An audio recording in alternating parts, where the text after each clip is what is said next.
말씀은 출애굽기 20장 1절부터 6절까지의 말씀을 보겠습니다. 출애굽기 20장 1절부터 6절입니다.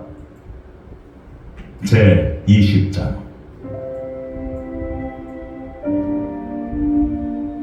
하나님이 이 모든 말씀으로 말씀하여 이르시되, 나는 너를 애굽 땅 종되었던 집에서 인도해낸 네 하나님 여호와니라.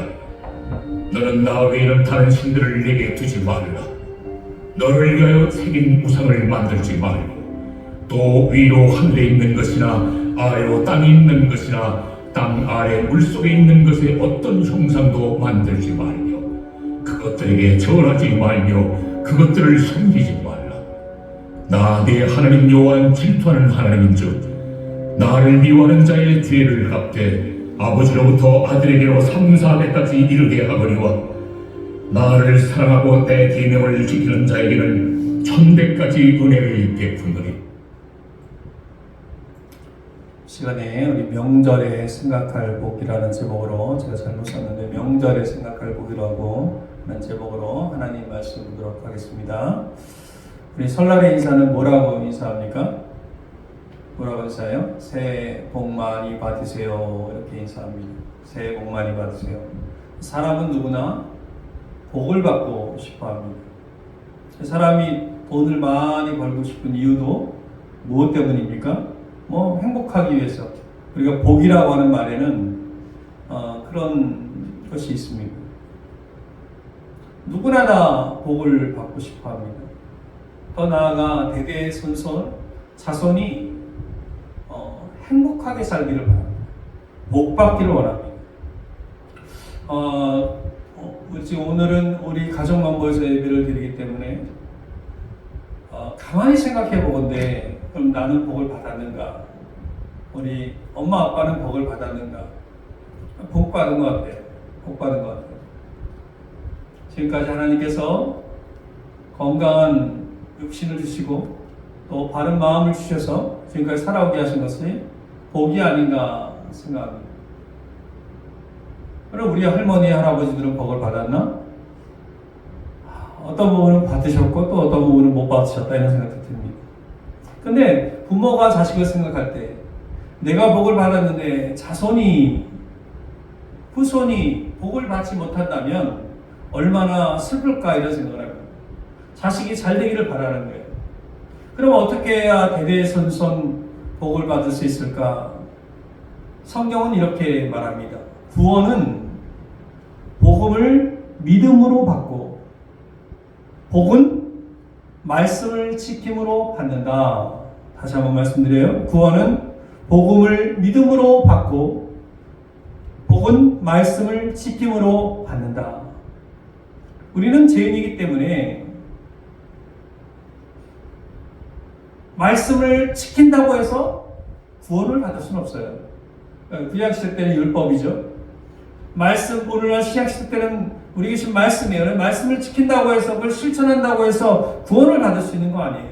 구원을 받을 수 있는 것은 오직 십자가, 예수 그리스도의 그 십자가 대속의 복음을 믿음으로 죄와 사망에서 구원받고 영생을 얻을 수 있는 것입니다.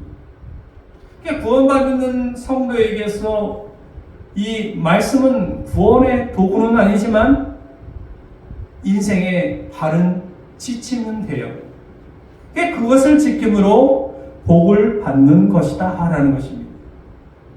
여러분, 복이 무엇입니까? 세상 사람들이 생각할 때 복은 내가 많이 갖는 것, 내가 많이 누리는 것, 이것입니다. 그러나 성경에서 말하는 복은 여호와를 가까이 함이 복이라. 아멘.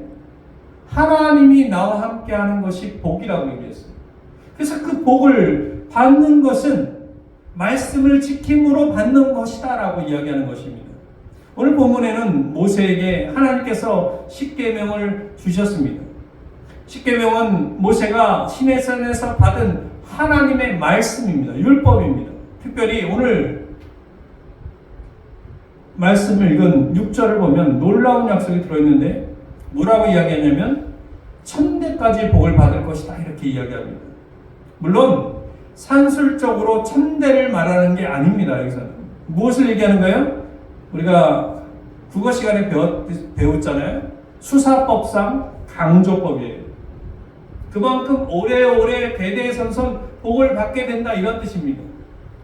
여러분, 먼저 인생에서 복과 저주는 하나님과의 관계에 있어서 좌우됨을 우리가 알아야 합니다. 하나님이 누구예요? 오늘 본문은 뭐라고 이야기했어요? 1절과 2절 이렇게 얘기해요. 하나님이 이 모든 말씀으로 말씀하여 이르시되 나는 너를 애굽 땅 종림되었던 곳에서 인도하여 낸 네 하나님 여호와니라. 그러니까 1절과 2절을 보면 하나님께서는 이스라엘을 애굽에서 구원하신 전능자이고 절대 주권자라는 것입니다. 하나님은 그런 분이에요. 또 5절에서 보면 뭐라고 이야기했어요? 한번 크게 읽어보겠습니다. 짧은 말씀이니까 시작. 네, 하나님 여호와는 질투하는 하나님인지. 우리 하나님은 질투하는 하나님이라고 해요. 여러분, 질투라는 말은 인간의 어떤 저급한 그런 질투를 말하는 게 아니라 하나님이 자기 백성을 불같이 사랑한다는 것을 의미한다는 거예요. 불같이 사랑한다는 걸 의미합니다. 자기 백성을 징계해서라도 복을 주시려고 애쓰시는 하나님 마음을 암시하는 거예요. 그래서 구약 성경에 보면 선지서들을 우리가 많이 보잖아요. 그 선지서들의 내용이 다 그거예요. 하나님이 질투하시는 내용이란 말이에요. 자기 백성을 징계해서라도 내 백성 만들려고 하는 하나님의 마음이에요. 그러므로 인생의 복과 저주는 하나님과의 관계가 어떠한가에 달려있다는 것입니다. 5절과 6절에서는 어떻게 이야기하고 있어요? 나를 미워하는 자의 죄를 갚되 아버지로부터 아들에게는 3, 4대까지 이르게 하거니와 나를 사랑하고 내 계명을 지키는 자에게는 1000대까지 은혜를 베푸시니라. 그러니까 하나님을 거역하는 자는 3, 4대까지 저주를 받고 하나님을 사랑하는 자는 1000대까지 복을 받는다고 했어요. 자, 이 말씀이 아까도 이야기했지만 수사법상 강조라고 했습니다. 흔히 이 말씀을 가지고 잘못 오해해서 가계 저주론을 이야기하는 사람들이 있습니다. 이것은 기계적인 숙명론이 아니라 영적인 영향력을 이야기하는 거예요. 그래서 어떤 사람들은 조상의 죄 때문에 후손이 저주를 받는다라고 하는 이 가계 저주론, 조상이 죄를 지으면, 한마디로 얘기하면 아빠 엄마가 죄를 지으면 우리 딸이, 우리 아들이 저주를 받는다 라고 이야기하는 거예요. 근데 이것은 이 말씀을 가지고 잘못 해석하는 것입니다. 비성경적인 거죠. 여러분, 성경에서 말하는 것은 무엇입니까? 신앙도 인생도 각각이에요. 아멘? 부모가 하나님을 믿음으로, 예수 그리스도의 십자가를 믿음으로, 그리고 예수님을 주인으로 삼음으로 살아가서 구원을 받는 것은 그 부모의 인생이에요. 자식이 그렇게 살지 못하면 그는 구원받지 못합니다. 신앙도 인생도 각각 다른 것입니다. 아무리 조상이 죄를 많이 지었어도 나 자신이 신앙생활을 잘하면 괜찮다라는 거예요. 그럼 어떻게 해서 그렇게 말할 수 있습니까? 라고 말한다면 우리 로마서 말씀을 봐야 돼요. 로마서 8장 1절과 2절 뭐라고 이야기합니까? 그러므로 이제 그리스도 예수 안에 있는 자에게는 결코 정죄함이 없나니 이는 그리스도 예수 안에 있는 생명의 성령의 범이 저 죄와 사망의 법에서 너를 해방하였습니다. 아멘? 예수 그리스도 안에서 저주는 끝이라는 것입니다. 반대로 조상이 신앙생활을 잘했으니 나는 가만히 있어도 자동으로 복을 받는다고 생각하는 것은 착각이에요. 부모가 신앙생활 잘했어요? 내가 구원받는 게 아니라는 거예요. 내가 잘해야 되는 거예요. 내가 예수님을 잘 믿어야 되는 거예요. 아멘? 다만 조상이 신앙생활을 잘했으면 영적으로 유리한 환경이 조성되고 좋은 영향이 있다는 것을 이야기하는 것입니다. 그 가운데 후손들이 신앙생활을 그 환경 가운데 잘할 수 있고 또한 조상의 기도에 응답이 있어서 잘 될 수도 있다는 것입니다. 아멘? 그 환경을 이야기하는 거예요. 하지만 아무리 조상이 신앙이 좋아도 자기 자신이 엉터리라면 복을 받을 수 없다. 아멘? 복을 받을 수 없다.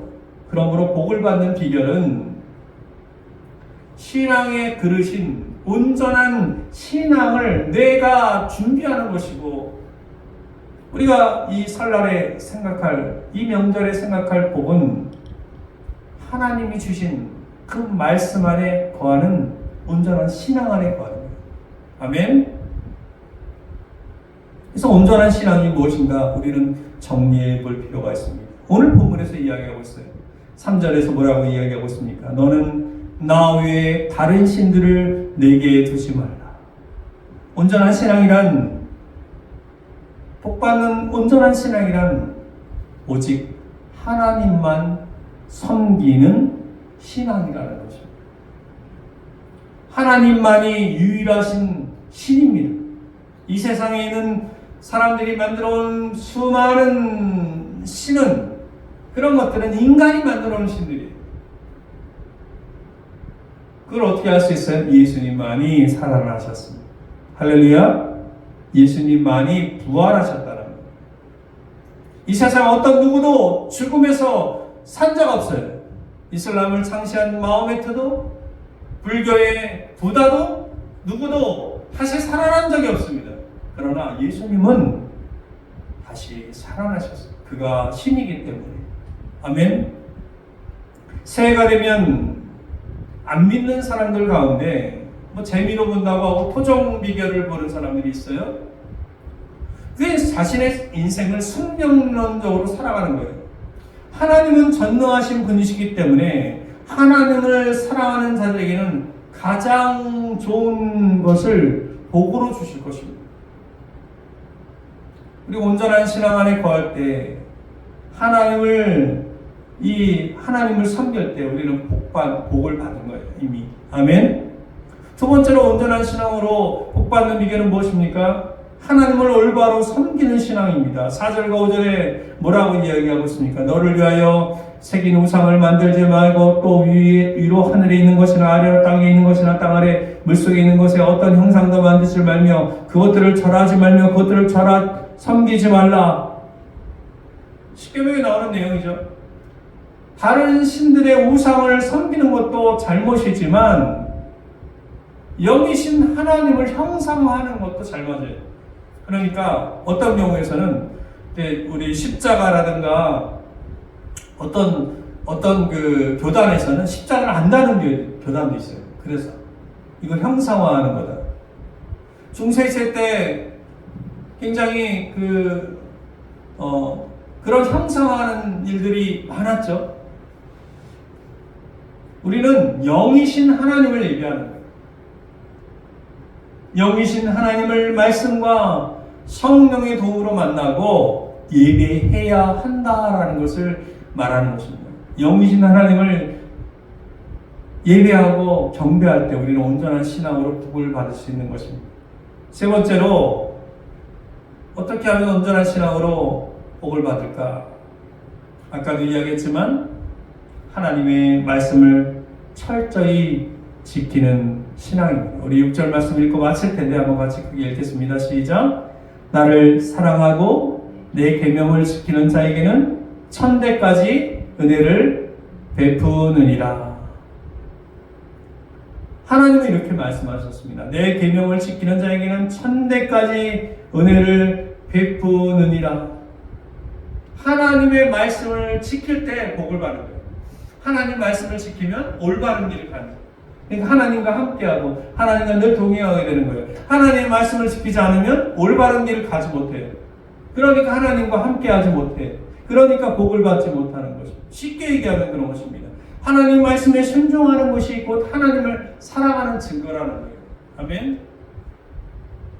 이게 성도의 의무면서 또 특권이라는 거예요. 이게 자녀가 부모의 말을 들을 때 그가 부모의 마음 안에 거하는 거잖아요. 그죠?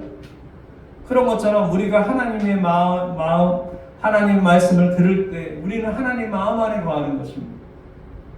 여러분, 금덩어리가 들어있는 가방은 무겁지 않습니다. 그죠? 실제로 무겁지 않다는 얘기가 아니라 누군가 여러분에게 금덩어리가 이만큼 드는 가방을 줬다고 생각해봐요.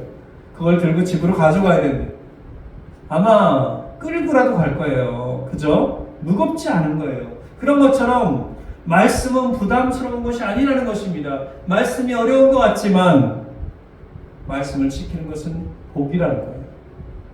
아멘. 말씀을 지킴으로 우리 복받는 온전한 교회 성도가 되기를 소망합니다. 우리 가족이 되기를 소망해요. 우리가 아무쪼록 이 세 가지를 명심해야 될 것입니다. 그래서 나 자신뿐만이 아니라 저와 여러분의 자손이 천대까지 복을 누리기를 주님의 이름으로 축원드립니다. 함께 기도합니다. 이 시간 기도할 때 우리 결단하며 기도합니다. 온전한 신앙으로 살게 하여 주옵소서. 온전한 신앙으로 천대까지 은혜를 누리게 하여 주옵소서. 우리 함께 기도합니다.